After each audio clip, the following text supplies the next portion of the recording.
वैराग तजुरे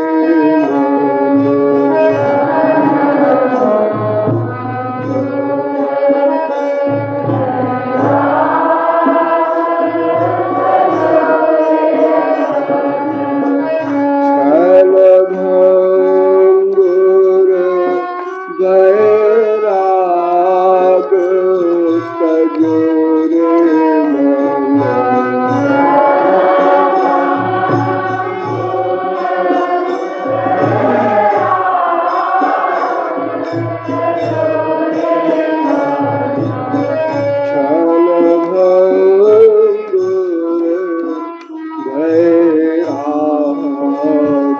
तजुरे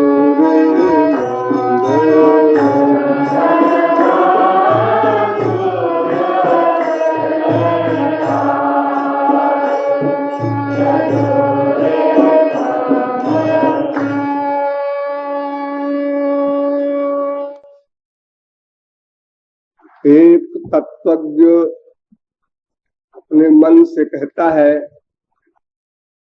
अरे मन, क्षणभंगुर वैराग्य त्याग दे।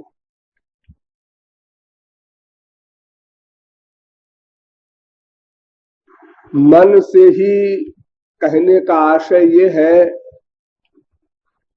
कि मन एव मनुष्याणाम कारणम बंधु मोक्षयोः गीता चेतः खल्वस्तु बंधाय मुक्तये चात्मनो मतम भागवत। अर्थात मन ही बंधन और मोक्ष का कारण है। प्रत्येक कर्म का कर्ता ईश्वरीय राज्य में मन ही माना जाता है, इंद्रियां नहीं।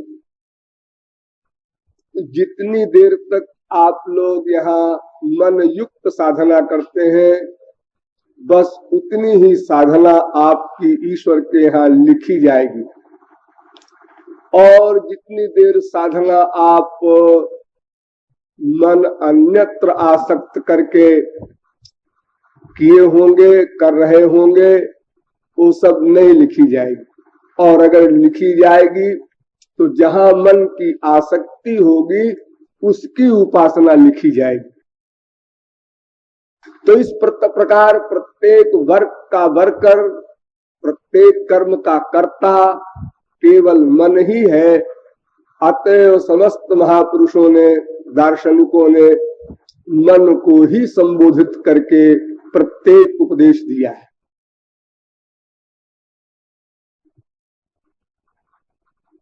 तत्ववेत्ता मन से कहता है, क्षणभंगुर वैराग्य छोड़ दे। इसका मतलब ये कि वैराग्य एक क्षणभंगुर होता है और एक नित्य होता है। यदि एक वस्तु के छोड़ने का आदेश है तो इसका मतलब ये है कि उसका नेगेटिव भी कुछ है, उसका विरोधी तत्व भी कुछ है। तो क्षणभंगुर वैराग्य के त्याग देने का अभिप्राय ये है कि कोई नित्य वैराग्य भी होता है, उसको ग्रहण करना है। अथवा यूं समझ लीजिए, एक मिथ्या वैराग्य, एक सत्य वैराग्य।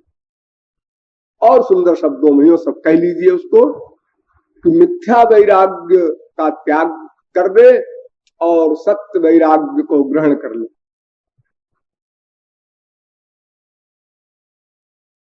वैराग्य शब्द का पहले अर्थ समझ लीजिए। विराग शब्द से वैराग्य बन गया। विराग, और विराग शब्द में दो शब्द हैं, एक बी, एक राग। राग माने आसक्ति, लगाव, अटैचमेंट। विराग माने आसक्ति रहित, लगाव रहित। वि माने रहित।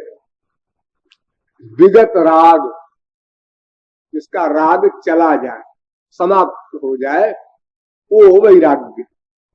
विराग और वैराग्य दोनों का एक अर्थ है।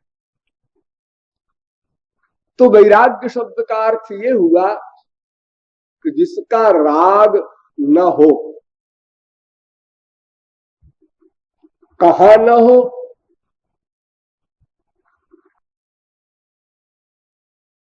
कहां न हो?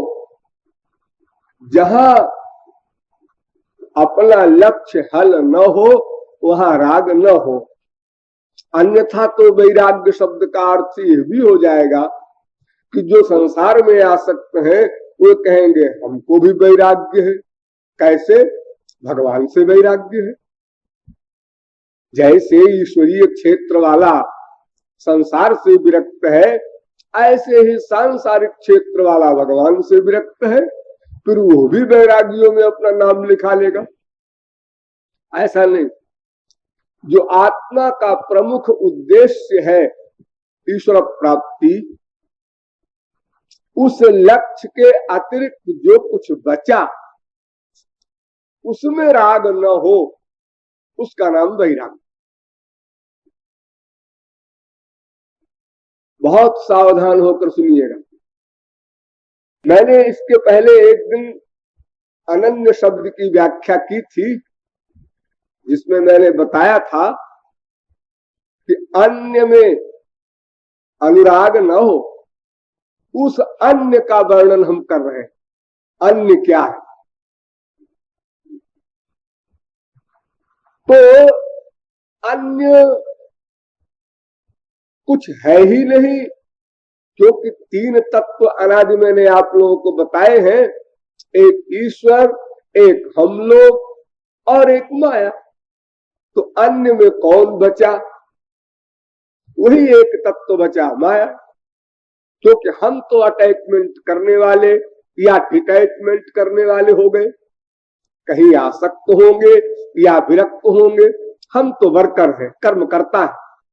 अब एरिया दो बचा, या तो ईश्वरीय क्षेत्र में हमारे मन का लगाव होगा या तो संसार के क्षेत्र में होगा। सीधा सीधा हिसाब है, गधा भी समझ ले।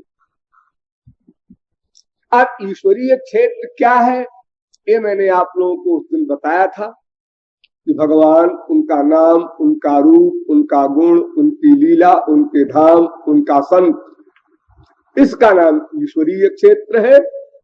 और संसार, संसार का नाम, संसार का रूप, संसार का गुण, संसार का कार्य, संसार के भक्त, उपासक, माइक, जीव, ये सब संसार है।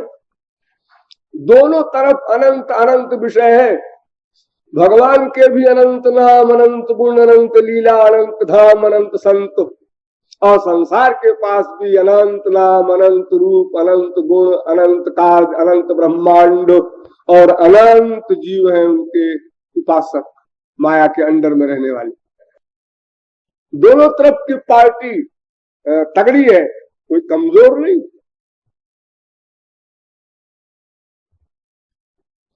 तो माइक जगत से जो विरक्त है वो ईश्वरीय जगत में जाने का अधिकारी बनेगा, और जो ईश्वरीय जगत से विरक्त है वो माइक जगत का अधिकारी बनेगा। एक सिद्धांत है, किंतु इस सिद्धांत में थोड़ा परिवर्तन करना होगा। क्यों? इसलिए कि ऐसा एक भी जीव विश्व में नहीं है, और न था और न होगा,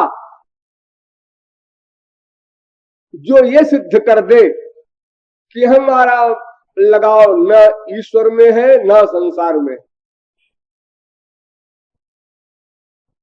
अगर हमारी पोजीशन ये होती कि न ईश्वर में हमारा अटैचमेंट है न संसार में है, तब तो ये वाक्य सही होता कि जो ईश्वर से विरक्त हैं वे संसार में आसक्त हैं, जो संसार से विरक्त हैं वे ईश्वर में आसक्त हैं। ऐसा वाक्य तब बनता, लेकिन ऐसा नहीं है। क्योंकि हम न्यूट्रल नहीं है, इसलिए कैसा वाक्य बनेगा? जो ईश्वर में आसक्त नहीं है वो संसार में आसक्त अवश्य होगा, चैलेंज के साथ। लेकिन जो संसार में आसक्त नहीं है वो ईश्वर में आसक्त होगा, ये कंपलसरी नहीं। ऐसा भी हो सकता है कि संसार से आसक्ति उसकी न हो और ईश्वर में भी आसक्ति न हो। वैसे तो आप लोग भी इसी प्रकार के हैं, लेकिन नित्य नहीं। जब आप लोग गहरी नींद में सोते हैं, गहरी नींद में, तो संसार की आसक्ति भी आपके पास नहीं रहती और ईश्वर की आसक्ति भी आपके पास नहीं रहती।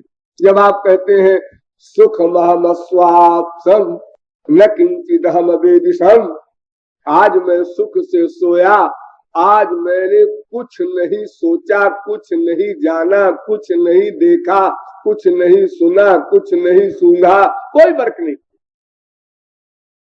यानी हमारे मन का लगाव न संसार में न भगवान में।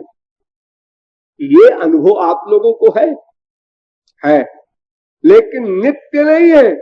फिर आंख खुली, फिर संसार में लगाओ। लेकिन एक नित्य भी होते हैं, उन्हें कहते हैं आत्माराम। वे मन को निर्विकल्प कर देते हैं, यानी मन का वर्क बंद। न भगवान में आसक्ति न संसार में आसक्ति। ऐसी एक अवस्था होती है स्पिरिचुअल आत्मज्ञानियों की। तो भगवत प्राप्ति नहीं की, अभी कसर है। उनका गुरु कोई अल्पज्ञ था, इसलिए संसार से विरक्ति का तो हिसाब उसने बिठा दिया, लेकिन ईश्वर की आसक्ति का हिसाब नहीं बिठा पाया। तो ज्ञानियों के मन की निवृत्ति हो जाती। अंतःकरण निवृत्ति माने अंतःकरण का जितना भी वर्क है या अस्तित्व कह लीजिए, वही समाप्त हो जाता है। अंतःकरण का कोई वर्क ही नहीं होता, अंतःकरण नाम की वस्तु ही उनके पास नहीं रह जाती। तभी तो ब्रह्मलीन होते हैं आत्मज्ञानी लोग। लेकिन ईश्वर में आसक्ति नहीं होती। और आप लोगों की टेम्परेरी बात तो मैंने बता ही दी। सुषुप्ति अवस्था में आप लोग भी ऐसी स्थिति में पहुंच जाते हैं कि न संसार में आसक्ति है न भगवान में आसक्ति है। और भोलेपन में आप लोग गलत बात तो रोज ही बोलते होंगे या समय समय पर बोलते ही हैं। हमारा तो पता नहीं क्या हाल हो गया है, न भगवान में मन लगे न संसार में मन लगे। गलत वाक्य बोलते हैं आप लोग, बोलते हैं सब लोग समय समय पर। तो भाई तुम्हारा ईश्वर में मन नहीं लगता, क्या बताएं। बहुत देर साधना करते हैं, बैठते हैं, पूजा करते हैं, पाठ करते हैं, कीर्तन करते हैं, मन लगते ही नहीं। 10 मिनट बाद संसार की बात कोई आई तो भाई तुम्हारा मन संसार में, संसार के मुझे खाने लौटता है, बिल्कुल नहीं लगता। तो तुम्हारा मन संसार में नहीं है, ना किसी में नहीं, और भगवान में ना बिल्कुल नहीं। तो फिर कहाँ है? कहाँ है? कहीं नहीं है, कहीं नहीं है। भला किसी का मन न कश्चित क्षण कर्मकृत, एक क्षण को भी मन अकर्मा नहीं रह सकता। अरे साहब, तो किसमें रहेगा हमारा मन संसार में? बताइए ना। हमारा बाप मर गया, हमारी माँ मर गई, हमने ब्याह किए ही नहीं, हमारे बीवी बच्चे पति है ही नहीं, हमारे बेटा बेटी के सवाल ही नहीं है, हमारे भाई बहन भी सब मर गए, सब खत्म हो गया मामला। तो भला हम कहाँ लगाव करेंगे? वाह, क्या बढ़िया वकालत। लेकिन भगवान में लगाव नहीं है, ये फैक्ट है। तो देखो जी, अगर भगवान में लगाव नहीं है तो संसार में लगाव अवश्य होगा। नोट कर लो। दूसरी साइंस समझिए बारीक। दूसरी साइंस के अनुसार सिद्धांत ये बनता है कि जिसके अंतःकरण पर माया का आधिपत्य है जब तक, तब तक उसकी संसार में आसक्ति अवश्य होगी, भले ही वो नोट न कर पावे। कहाँ है मेरी आसक्ति?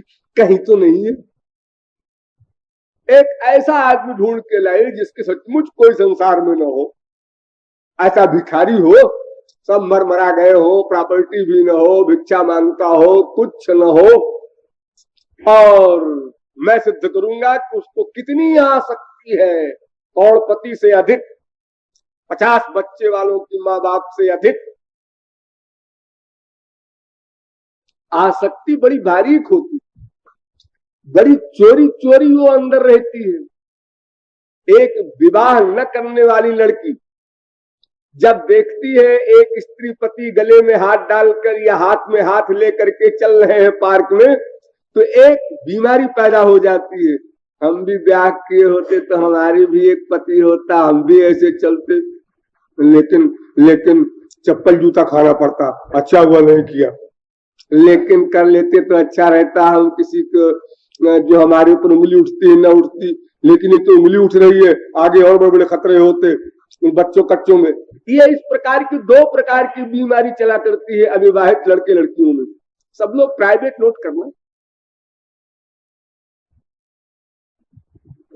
तो देखिए ये अटैचमेंट है ना, उसकी बीमारी है भीतर, तो समय समय पर आती रहती है। विवाह कर ही लूं क्या, कर ही लूं, लेकिन कर लूं कैसे कर लूं, लेकिन कर लूं, लेकिन क्या करूं। ऐसा पति मिले तो कर लूं, लेकिन ऐसा पति क्या पता ऐसा मिले न मिले।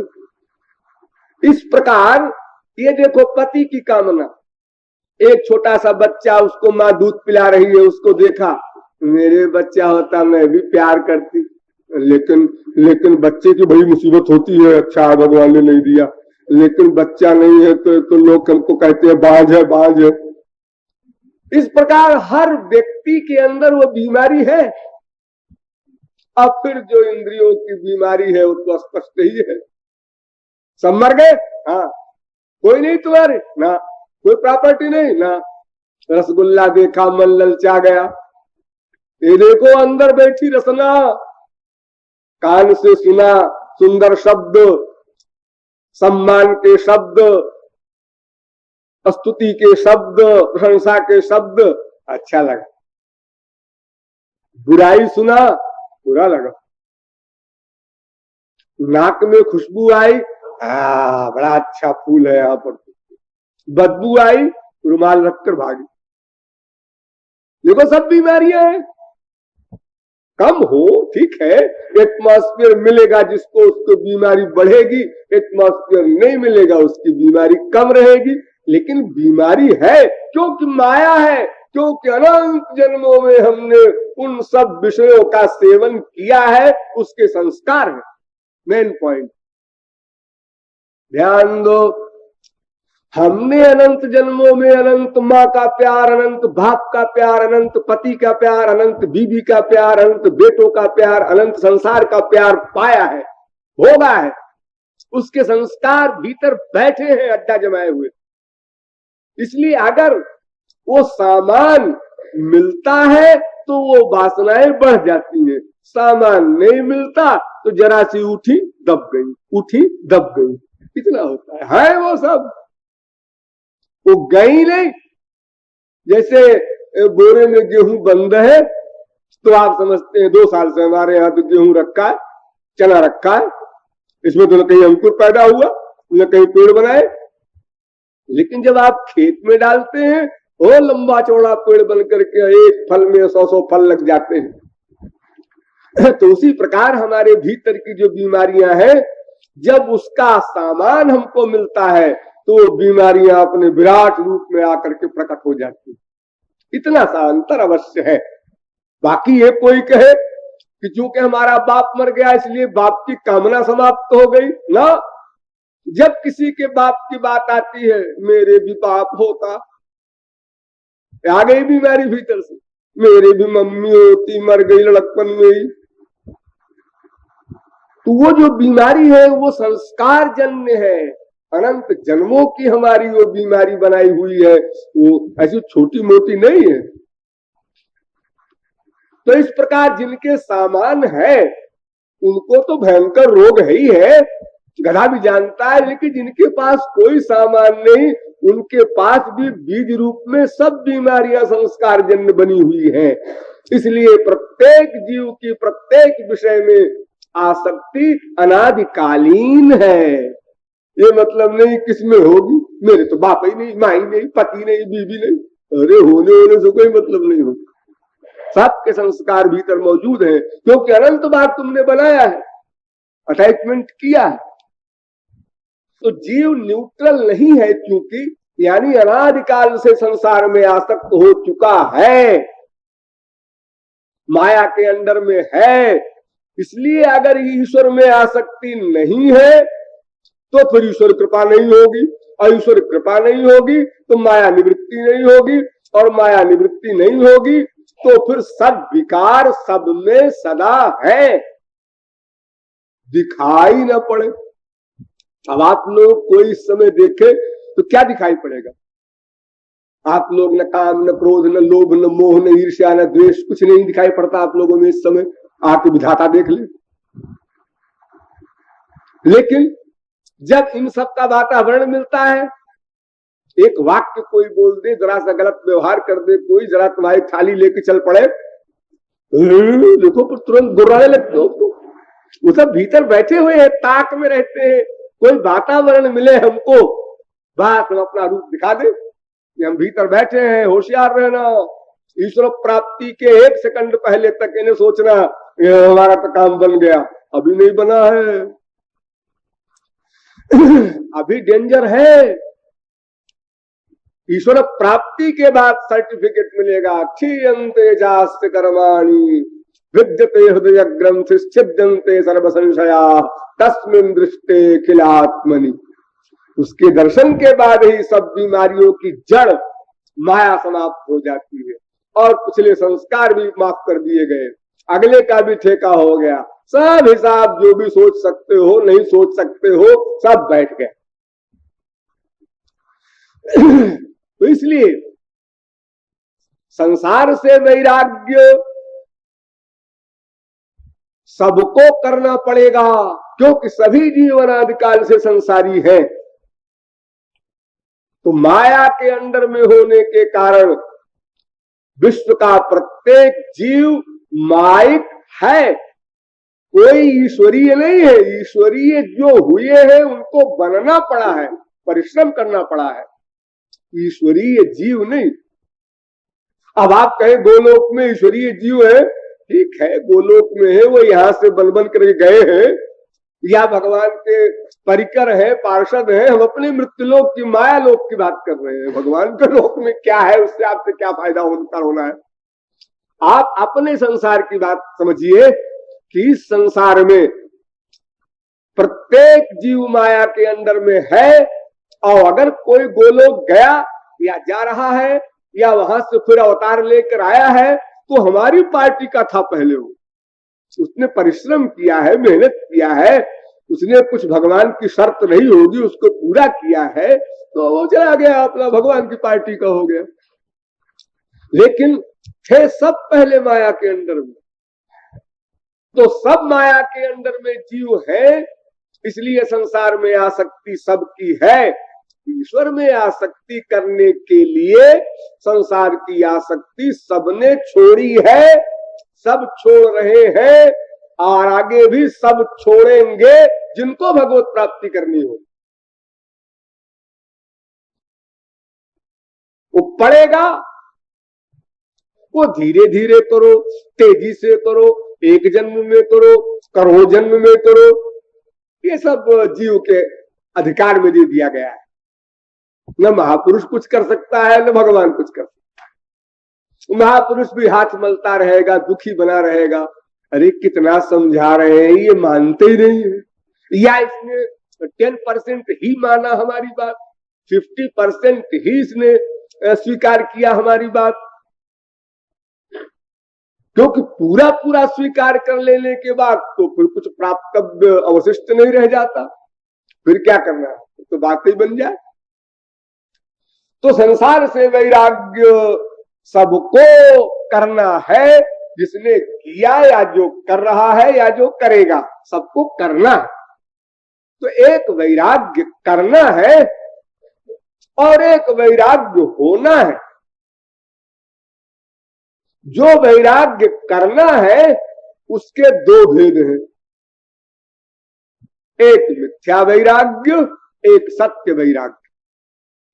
यानी एक ऐसा वैराग्य जो धोखे का वैराग्य है, लोग समझते हैं उसको वैराग्य, वैराग्य है नहीं, और एक ऐसा वैराग्य जो सत्य है, जो आपको ठीक मार्ग पर ले जा रहा है और आपको लक्ष्य पर पहुंचा देगा। अच्छा, अब आप लोग ये समझिए कि वैराग्य जो मिथ्या होता है अथवा जो सत्य होता है, ये दोनों प्रकार के वैराग्य की क्वालिटी कितनी है? मैंने तो अभी संख्या बताई, अब क्वालिटी देखिए। दो प्रकार की क्वालिटी भी समझ लीजिए, है बहुत प्रकार, काम चलाओ समझिए आप लोग।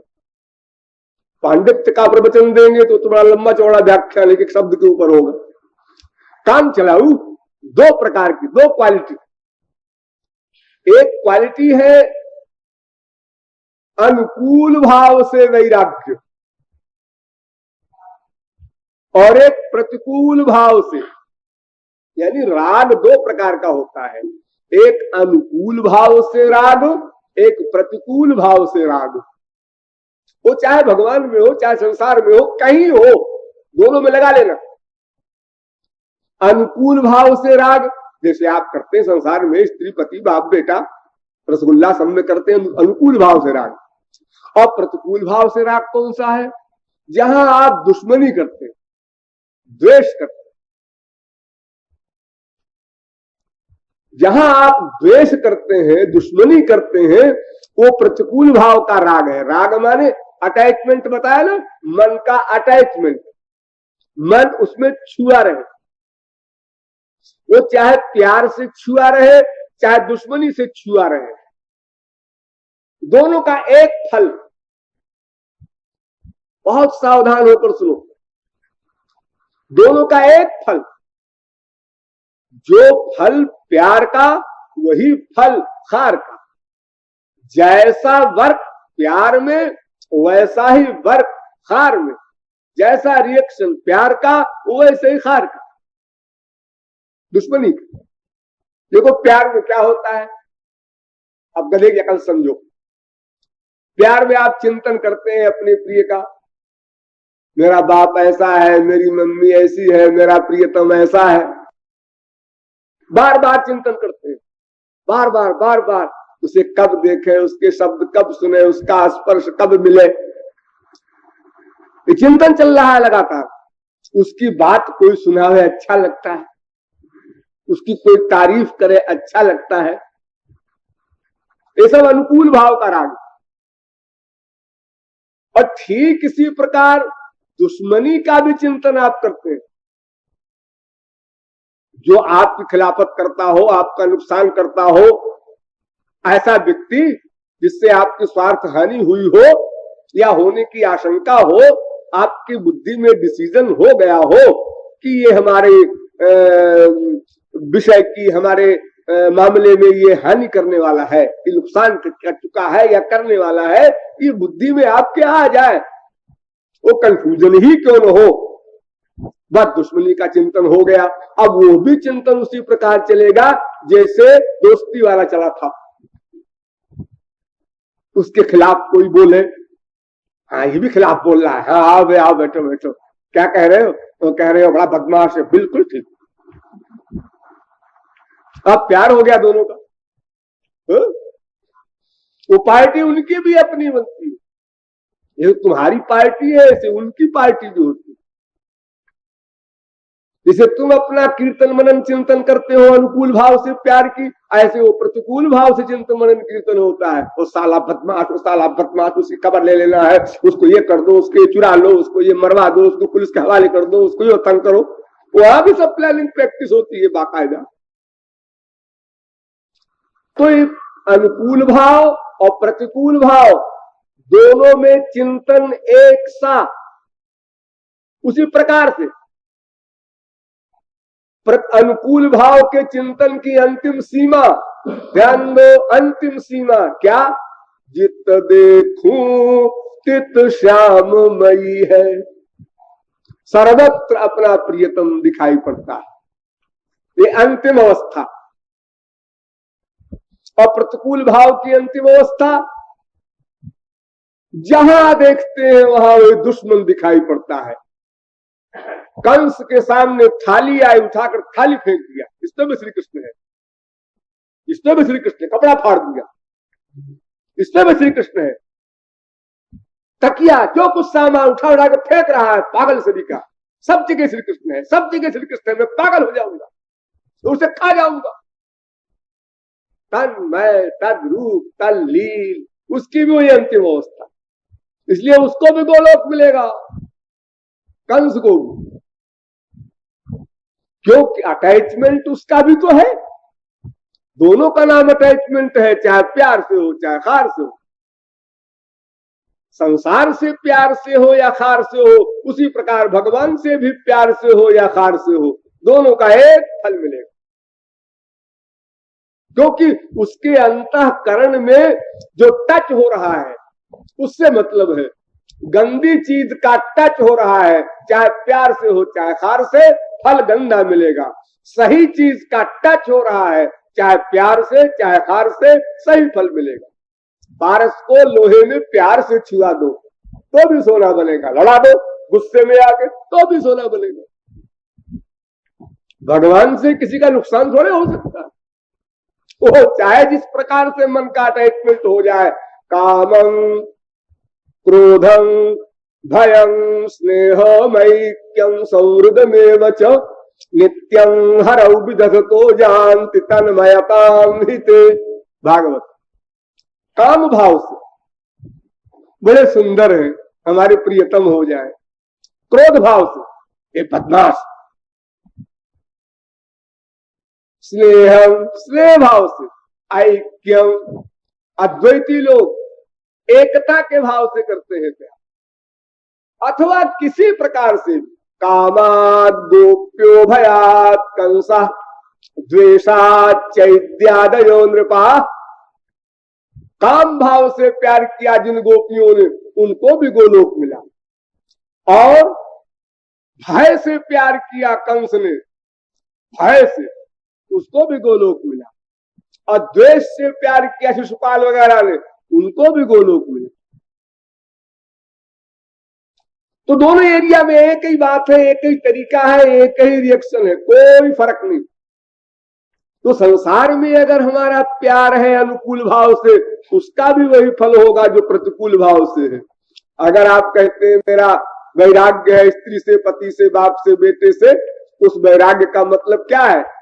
वो सामने आ जाए तो भी नॉर्मल, चला गया तो भी नॉर्मल, इसका नाम वैराग्य।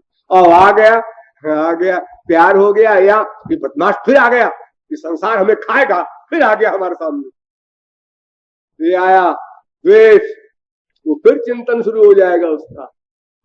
चिंतन हुआ के बाद मन ही तो रीजन है, मेन पॉइंट तो वही है। अगर मन का चिंतन हो रहा है उस सब्जेक्ट का, तो मन के चिंतन में साइंस ये है कि जिसके प्रति आपका प्यार होता है तो मन उसका चिंतन करता है, मन ही तो प्यार करता है। तो मन उस प्यार में, प्यार माने राग या द्वेष दोनों को लगा लेना, वो प्यार या खार कोई भी राग हो, तो मन उसके लिए पिघलता है। मन एक ऐसा मोम है जो जिसके प्रति आपका राग होगा उसके लिए पिघलेगा, जिसके प्रति द्वेष होगा उसके लिए भी वैसे ही पिघलेगा, एक प्रकार से दोनों के लिए पिघलेगा। और जिसके लिए मन पिघलेगा उसी का फल मिल जाएगा तुमको, तुम्हारे मन में वही समा जाएगा। जैसे लाह होती, लाह देखा होगा आप लोगों ने, तो लाह को खूब पिघला दो, इतना पिघलाओ कि 100 परत के कपड़े में छन जाए, खूब पिघलाओ। पिघलाने के बाद उस पिघले हुए लाह में जो चीज तुम छोड़ दोगे, काला रंग, पीला रंग, नीला रंग, वो उस लाह के रोम रोम में, परमाणु परमाणु में व्याप्त हो जाएगा, तो लाह का रंग वही हो जाएगा। तमाम पार्सल आसल में देखते हो, पोस्ट ऑफिस वगैरह में तमाम वो रहता है लगा हुआ ना, उसका मोहर बनी होती है, तमाम उस पर चिपकाया होता है। तो वो पिघली हुई लाह में जो कलर छोड़ दोगे, उसी प्रकार पिघले हुए मन में जिसके लिए वो पिघलेगा वही कलर आ जाएगा। सात्विक व्यक्ति के लिए मन पिघला तो सात्विक फल मिल जाएगा, राजस व्यक्ति के लिए मन पिघला, राजस फल मिल जाएगा। तामस व्यक्ति के लिए मन पिघला, प्यार या खार किसी में, ध्यान रखना, तो तामस फल मिल जाएगा। ये तीन गुणों से परे वाले भगवान और महापुरुष के लिए मन पिघला तो दिव्य फल मिल जाएगा। सीधा सीधा गणित है। अपने हिंदू फिलॉसफी में कोई झगड़े की बात, कोई धोखे की बात, कोई अंधविश्वास की बात नहीं, सीधा सा गणित है। जिसके लिए आपका मन पिघलेगा बस उसी का फल आपको मिल जाए। आप क्या फल चाहते हैं, जो चाहते हो उसी पर्सनालिटी के लिए आप मन को पिघला दीजिए। बस इसी का नाम उपासना, इसी का नाम वैराग, इसी का नाम अनुराग, सब इसी के अंतर्गत। तो दो क्वालिटी मैंने बताई, एक राग एक द्वेष। ये दो क्वालिटी वाला राग दो प्रकार का होता है, उससे अलग होना वैराग्य। ये दो प्रकार का जो होता है उसमें एक क्षणभंगुर है, एक नित्य है। और उस क्षणभंगुर वैराग्य में और नित्य वैराग्य में, यानी मिथ्या वैराग्य और सत्य वैराग्य में अंतर क्या है, यह एक मार्केबल बात, समझने की बात, बारीक बात। आप सब लोगों को वैराग्य होता है, जिसे आप लोग समझते हैं वैराग्य, वो मिथ्या वैराग्य, उसी क्षणभंगुर वैराग्य कहते हैं। और कोई कोई उसी को श्मशान वैराग्य भी कहते हैं। श्मशान वैराग्य यानी टेम्परेरी, लेकिन टेम्परेरी वैराग्य भी हो ठीक तो हो, ये तो गलत वैराग्य है। टेम्परेरी कहना भी गलत है। गलत माने जैसे आपका बेटा मरा तो आपने सोचा संसार मिथ्या है, और कंधे पर उसकी लाश लेकर आप चल पड़े राम नाम सत्य है बोलते हुए। आपको वैराग्य हो रहा है? हाँ हो रहा है। आपकी फीलिंग क्या कहती है? तो कहती है संसार मिथ्या है। और अगर बेटा बीच में उठ के बैठ जाए, वो मरा हुआ बेटा फिर जिंदा हो जाए, ए चुप चुप चुप, आप मत बोलो राम नाम सत्य है। क्या मतलब हुआ इसका?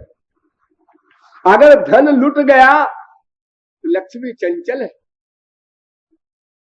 दिवाली की पूजा बेकार है। और अगर लक्ष्मी आ गई तो दिवाली को पूजा शानदार होगी। पंडित जी को 1.25 रुपए को बजाय 2.5 रुपया दिया जाएगा।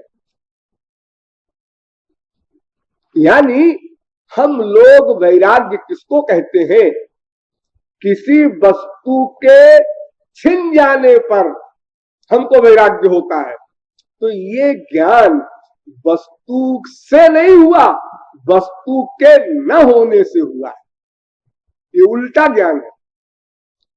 हमारा बेटा न मरे, बाप न मरे, बीबी न मरे, सब मुआफिक रहे, और फिर हमारी स्थिति ये हो, ऐसा मिथ्या है, तब तो वैराग्य है। अब कोई चीज छिन गई, इस छीनने से एतराज है, इसका मतलब वैराग्य से एतराज है। इसका मतलब संसार के न होने से एतराज है, संसार से एतराज नहीं है। संसार मिले उससे प्यार है, संसार छिना इससे एतराज है, इसलिए गलत वैराग्य हो गया।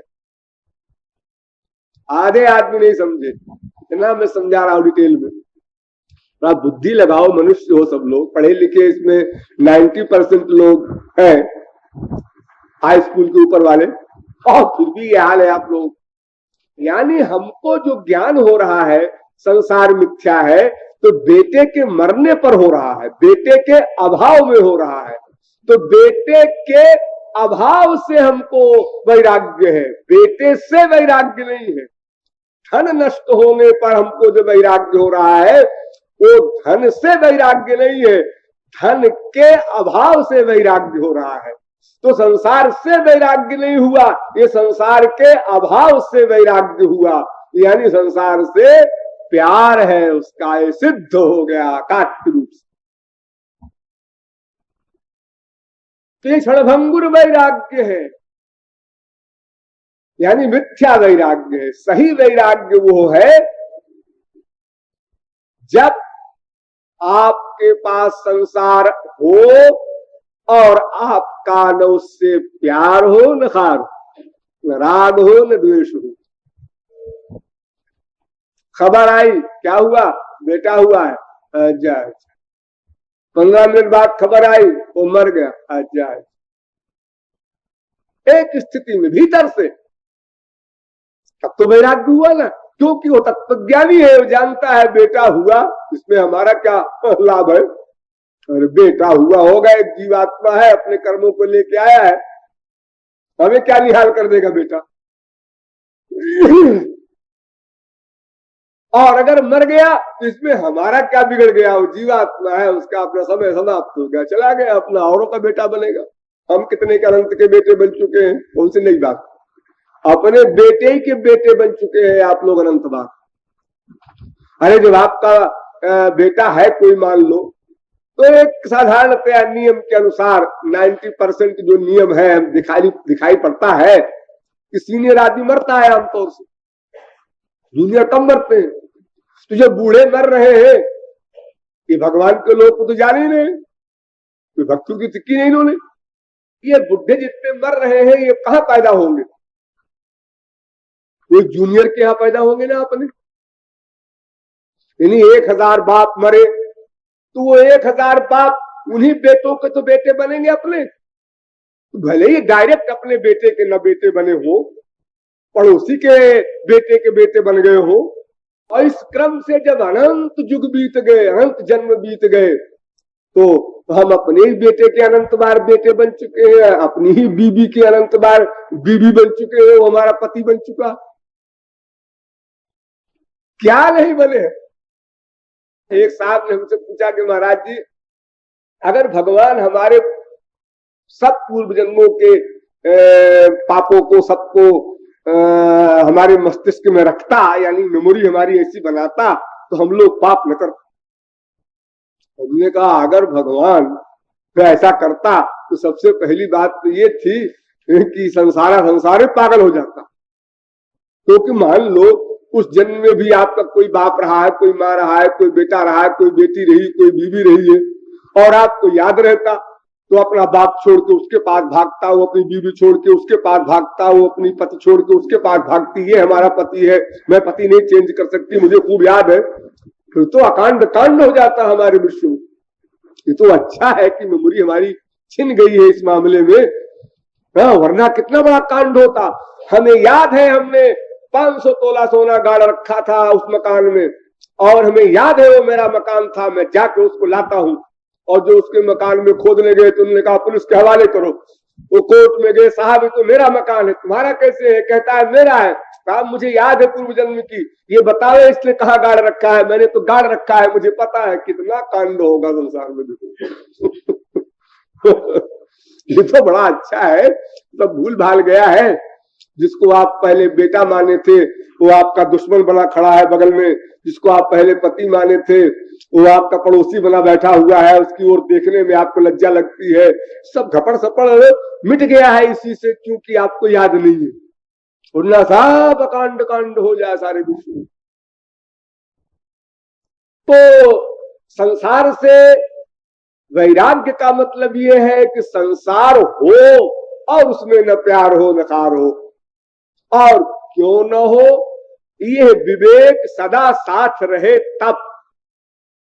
क्या विवेक? हम कहीं भी प्यार करते हैं, क्यों? स्वार्थ के लिए। ध्यान दो, सबसे इंपॉर्टेंट पॉइंट। हम कहीं भी प्यार करते हैं, कहीं भी, संसार हो, भगवान हो, कोई हो, स्वार्थ के लिए ही। और स्वार्थ क्या है? स्पिरिचुअल हैप्पीनेस, आध्यात्मिक सुख। तो हमको अगर ये ज्ञान हो जाए कि ये आत्मा का सुख यहां नहीं मिलेगा, ये बेचारे खुद भिख मंगे, ये हमें क्या देंगे? कोई एक आंख का काना सूरदास के पास जाकर आंख मांगे तो सूरदास कहेगा भैया तुम्हारे एक तो है, हमारे तो एक भी नहीं, मैं तुम्हें क्या दे दूंगा, हमारे पास क्यों आए हो? हम तो कहते हैं हमको एक ही मिल जाए तो हमारा काम चले, तुम्हारे एक को है। तो संसार में जब सभी दरिद्री है आनंद के विषय में, तो वो दूसरे को क्या दे देंगे? सभी प्रेम के दरिद्री हैं, दूसरे को क्या प्रेम दे देंगे? वो कहां से लाके खरीद के लागे, कहां से लाएंगे? वो तो दिव्य वस्तु है। लेकिन हम ये भी मान लें कि कोई ऐसा व्यक्ति भी है जो स्वार्थ से परे है, वो कहता है हम तुमको देना चाहते हैं सब कुछ, लेकिन क्या है सब कुछ? सब कुछ में क्या है तुम्हारे पास? दिव्य वस्तु तो कुछ नहीं है हमारे पास, तो फिर क्या दोगे? वो तो मेरे पास अनंत भरी है, काम को लोभ मोह आदि के विकार और उनके सामान, ये तो हमारे पास है, हमारे नाक में दमकी है, तुम्हारा और मोल ले। अपने मन की अशांति, अपने शरीर के दुख, ये सब तो ऐसे ही हमारे पल्ले पर बंधे हुए हैं। अब हम बेटे बेटी पोते पोती और तमाम परिवार वालों के दुख को भी भोगे। आज बेटा बीमार है, आज नाती बीमार है, आज पोता बीमार है, आज उसका एक्सीडेंट हो गया, आज उसको सर्विस नहीं मिली, आज सस्पेंड हो गया। ये जो 25 आदमी आपके परिवार में है, जो आपके नजदीक वाले हैं, हर एक के दुख में आप दुखी होते हैं। अरे अपने दुख क्या कम है आपको, जो उनके दुख में दुखी हो रहे हैं खामखा एक बीमारी पाल करके। अजी वो क्या करे, आखिर तो अपना अपना अपना मत कहना, यही अविवेक। तुम शरीर नहीं हो, तुम आत्मा हो, सदा ध्यान रखो, सदा ध्यान रखो, तुम ईश्वर के सर्वेंट हो, तुम और कुछ नहीं हो, न शरीर हो, न मनुष्य हो, न कोई तत्व है तुम्हारा और कुछ। सब परिवर्तनशील कपड़े हैं, तुम तो एक तत्व ही हो जो सदा थे सदा रहोगे। और शरीर तो तुम्हारे अनंत कुत्ते बिल्ली गधे स्त्री पति साहब के मिल चुके, एक बार नहीं अनंत बार, तुम धोखे में हो।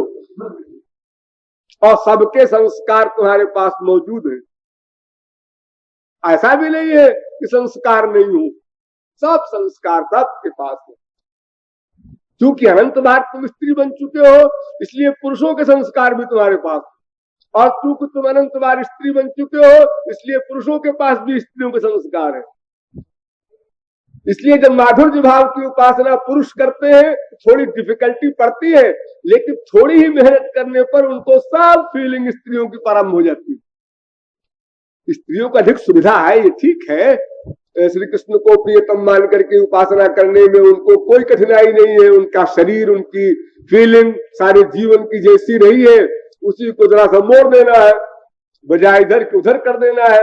और पुरुषों को अपने अंदर स्त्रीत्व की भावना लाने में थोड़ी सी कठिनता जरूर है पहले पहल, लेकिन संस्कार सब है उसके, थोड़ा अभ्यास करे संस्कार जग जाते, फिर उसको प्रियतम कहने में लज्जा नहीं लगती।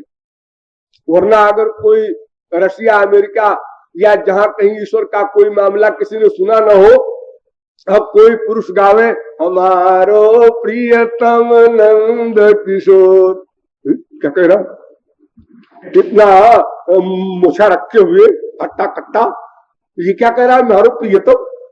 शर्म नहीं लगती? प्रियतम कहता, तेरा क्या प्रियतम होता रे?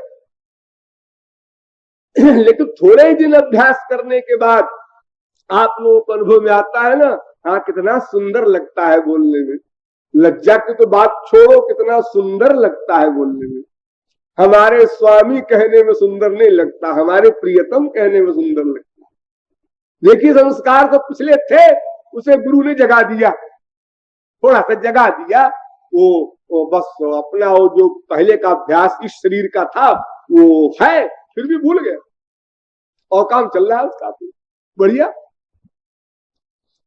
तो इस प्रकार राग और द्वेष ये दोनों न हो, प्लस संसार से न हो, संसार के अभाव से नहीं, संसार से न हो।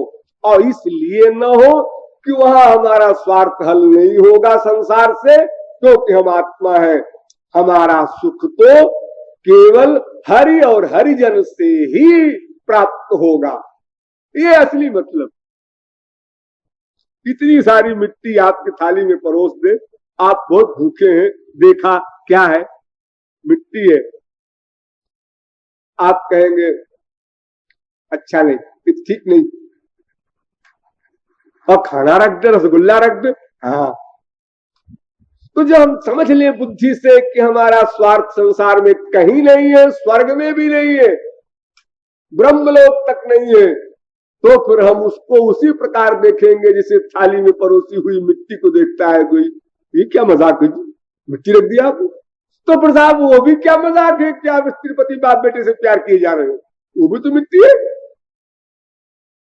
क्यों धोखे में पड़े हैं आप? वो आत्मा का सुख वहां नहीं है, और आत्मा का सुख सुख है, वही आप चाहते हैं। तो आत्मा का सुख चूंकि संसार में नहीं है, ये बुद्धि में निश्चित हो जाए, ध्यान दो, निश्चित हो जाए प्लस निरंतर बना रहे, दो शब्द, पक्का हो जाए और सदा बना रहे।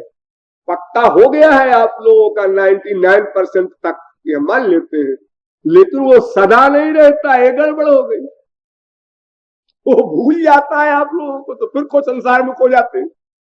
वो सदा बना रहे ज्ञान, जैसे सदा एक ज्ञान बना रहता है, मैं पुरुष हूं, मैं पुरुष हूं। अरे तुम तो आत्मा हो, तो ठीक है आत्मा है, लेकिन शरीर मेरा पुरुष का है, पुरुष का है, सदा फीलिंग।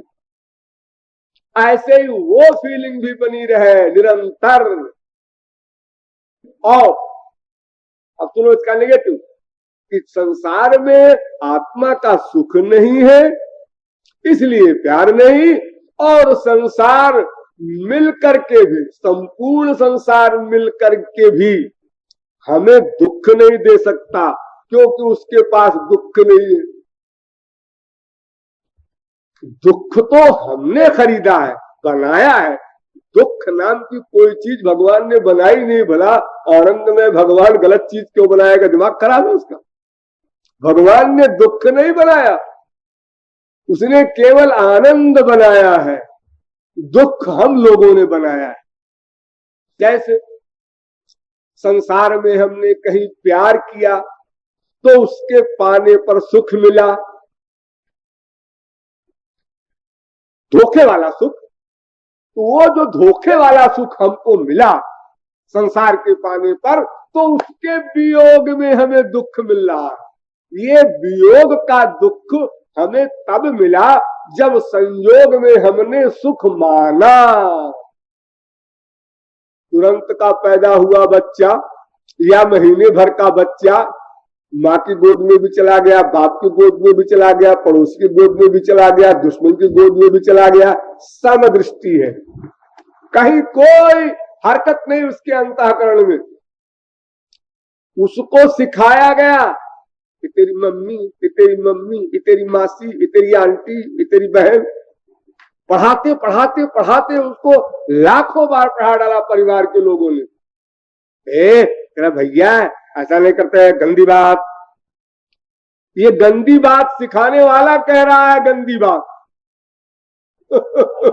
सिखा रहा है उस भोले भाले बच्चे को गंदी बात, और स्वयं यह भी कहता जाता है इसका उल्टा नहीं करना, गंदी बात। जो संत महात्मा शास्त्र वेद कहते हैं वो नहीं मानना, वो गंदी बात। हम जो कहते हैं वो मानो, ये अच्छी बात। बताओ कहां प्यार था वो बच्चे का? आप लोग जितना प्यार का झोला भरे हुए हैं, ये पैदा होने के बाद कहां था आप लोगों के पास? तो आप लोगों ने बनाया है ना। तो जहां जहां आपने अपनापन करके, जबरदस्ती प्यार करके, नाटक करके और आनंद की कल्पना की, उसी के वियोग में आप दुखी हो रहे हैं। अगर ये बीमारी आप न पाले होते तो दुख भी कुछ न होता। मान लो किसी के 4 बच्चे हैं, 1 मरा दुखी हुआ, 2 मरा दुखी हुआ, 3 मरा दुखी हुआ, 4था मरा दुखी हुआ। एक के एक भी बच्चा नहीं है, उसको बेटे के मरने का दुख तो नहीं मिलेगा कम से कम, ये तो श्योर है। एक की बीवी नहीं है, पति नहीं है, उसको स्त्री पति के मरने का दुख तो नहीं मिलेगा, ये तो पक्का है। पड़ोसी की स्त्री पति मरा करे ठीक है, उसके लिए कौन रोका है, यानी जितना बड़ा संसार आपका बढ़ता जा रहा है, जहां जहां मन का अटैचमेंट आप करते जा रहे हैं, उसी के वियोग में, उसी के अभाव में आप दुखी होते हैं, तो दुख को दावत तो आपने दी। इसलिए संसार में दुख भी नहीं है, संसार में सुख भी नहीं है, दुख भी नहीं है। जब दोनों निश्चय पक्का हो तो चूंकि सुख नहीं है इसलिए प्यार खत्म, क्योंकि दुख नहीं है इसलिए दुश्मनी खत्म, अपने आप ऑटोमेटिक हो जाएगी। करना वरना कुछ नहीं है, इमीडिएटली खत्म हो। करना वरना नहीं, इसके लिए अभ्यास करना, अभ्यास कुछ नहीं करना वरना। आप स्त्री पति बाप बेटे के परिवार में ही अनुभव करते हैं। आपकी कोई बात मान लिया, स्त्री ने, पति ने, बाप ने, बेटे ने, प्यार हो गया। बात नहीं माना भाव टर्न, फिर मान लिया, फिर प्यार, फिर कम माना लेफ्ट टर्न, अधिक माना राइट टर्न। ये हुआ करता है रोज दिन में 1000 बार आप लोग एक ही जगह। और कोई भयंकर बात हो गई तो फिर एकदम त्याग पत्र हो जाता है। संसार में सब होता है आप लोगों के यहाँ। बड़ा प्यार था उसी से, अब ये दुश्मनी क्यों हो रही उसी से। अजी वो प्यार हुआ था, बुद्धि ने निश्चय किया था यहाँ सुख है, अब बुद्धि ने निश्चय किया यहाँ सुख नहीं है, प्यार खत्म हो गया। वो तो प्यार का आधार है भी अपनी बुद्धि का निश्चय। एक एक सेकंड में चेंज, एक एक सेकंड में। स्त्री का प्यार, पति का प्यार, बाप का प्यार, बेटे का प्यार एक एक सेकंड में बदलता है। एक सेकंड अधिक कह रहा हूं मैं, एक सेकंड में भी अनंत टुकड़े कर डालो, उतने में बदलता है। मां ने बेटे को चिपटाने के लिए हाथ उठाया, मात्रा प्यार की और पास में ले आई बच्चे को, प्यार की मात्रा और हो गई। छाती से लगा लिया बच्चे को, प्यार की मात्रा और हो गई। छाती के लगाने के 1 सेकंड बाद प्यार कम, 2 सेकंड बाद कम, 3 सेकंड बाद कम, 4 सेकंड बाद और कम, फिर हाथ ढीला हो गया तो जाओ बेटा खेलो, प्यार से पेट भर गया। इस प्रकार जहां राग भी न हो, द्वेष भी न हो, उसको वैराग्य कहते हैं। इसलिए क्षणभंगुर वैराग्य को मन छोड़ दे। वास्तविक वैराग्य क्या है ये कल बताया जाएगा। बोलिए वृंदावन बिहारी लाल की।